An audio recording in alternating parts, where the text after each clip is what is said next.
હવે આપણે બનાવવાના છે ઊંધિયું, જે સહેલાઈથી બની જશે અને તેને બનવામાં વાર પણ નહીં લાગે અને ખૂબ ઇઝી રીત છે. તો ચાલો આપણે બનાવીએ.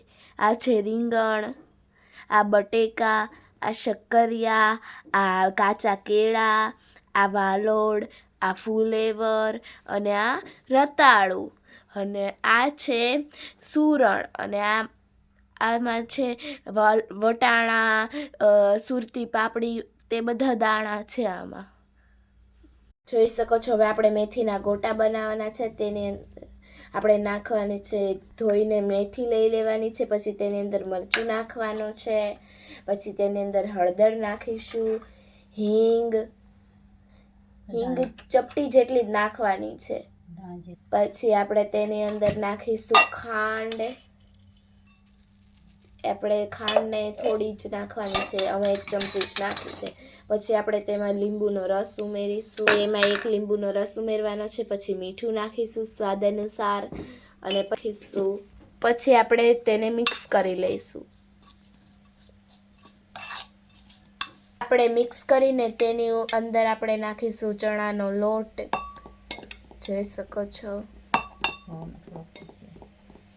પછી આપણે તેની અંદર ઘઉંનો લોટ થોડોક નાખવાનો છે. તો ઘઉંનો લોટ આટલો આપણે જોઈ શકો છો નાખીશું. અને પછી આપણે તેમાં તેલ ઉમેરવાનું છે. તેલ આપણે 1 ટેબલ સ્પૂન ઉમેરી લીધું છે. આપણે તેને મિક્સ કરીશું.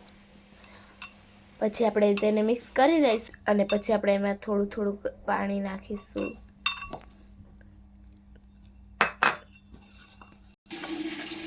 હવે આપણે તેને ગોટી કરી લઈશું. આવી રીતે ગોટી દેખાતી નથી. 20 વાગે લઈ જાય.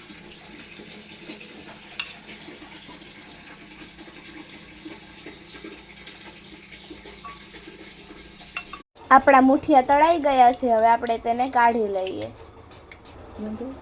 પછી આ તેલમાં આપણે ઊંધિયાનો વઘાર કરી દઈશું. તેમાં ટામેટાની પ્યુરી સૌ પ્રથમ નાખીશું, અને પછી તેમાં નાખીશું આદુ લસણ મરચાંની પેસ્ટ. આપણા આદુ લસણ મરચાંની પેસ્ટ નાખી દીધી છે. પછી તેને સાતળવા દઈશું. હવે આપણે તેની અંદર વટાણા, પાપડી તે બધું નાખીશું અને તેને હલાવી લઈશું. અને પછી તેની અંદર આપણે નાખીશું હિંગ, અને પછી તેની અંદર આપણે નાખીશું મરચું, અને પછી તેમાં આપણે નાખીશું હળદર, અને તેને મિક્સ કરી દઈશું. પછી તેમાં આપણે બધા શાકભાજી નાખીશું.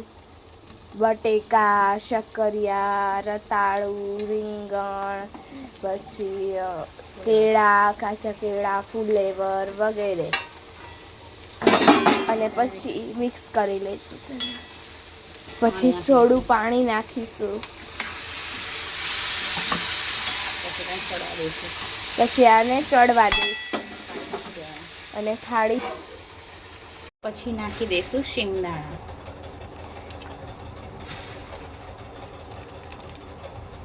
પછી કાજુ. પછી તે ઉકળવા દઈશું.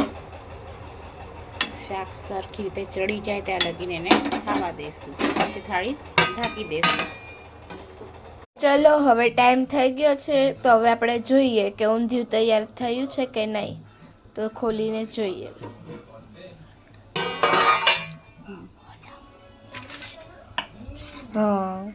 તો હવે આપણું ઊંધિયું તૈયાર થઈ ગયું છે. હવે આપણે તેની અંદર નાખીશું સિંગદાણાનો ભૂકો, સિંગદાણા, તલ અને ટોપરાનો ભૂકો. પછી તેને આપણે મિક્સ કરી દઈશું અને તેને થોડી વાર ઉકળવા દઈશું. તેની અંદર મીઠું નાખીશું અને તેને આપણે મિક્સ કરી લઈશું. પછી આપણે તેમાં નાખી દઈશું મૂઠડી. મેથીની મૂઠડી બનાવી હતી ને એ.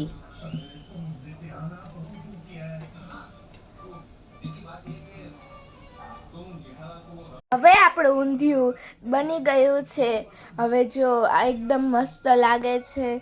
તો આપણું ઊંધિયું થઈ ગયું છે તૈયાર. હવે હું તમને સર્વ કરીને બતાવું. જો કેવું મસ્ત દેખાય છે અને ટેસ્ટમાં પણ એટલું જ મસ્ત છે. લચકેદાર એકદમ લચકેદાર મસ્ત બન્યું છે. કરશું. હવે આપણે કોથમીરથી ગાર્નિશિંગ કરશું.